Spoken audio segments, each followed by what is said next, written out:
Today I'm going to talk about privacy and security. It is important to remember that just like you want to keep your house secure from burglars, you also want to keep your account secure from hackers. Some important things to remember to help keep you safe from hackers is having a long password. This can also include adding symbols, numbers, and letters to your password to make it harder to guess. It is also important to not put your phone number or social security number in your password because that could cause a lot of other problems if someone figured out your password and then they would also know your social security number. It is also important to not say any personal information over the internet, especially over apps like Facebook or third-party texting apps, because you don't always know who is receiving all that information. Public Wi-Fi can also be dangerous because it is an easier access for hackers to get onto your phone. According to Safe Search Kids, 1/3 of a child's life is spent online. Therefore, you need to know how to make sure what you do put online is secure.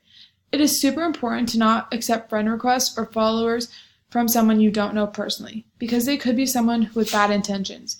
Even though some teens put a lot of stress on how many followers they have, it is important to remember that it is not worth having someone creepy and dangerous follow you just for one more follower. It is also ideal to change your password to an account every 90 days to stop hackers from getting into your accounts.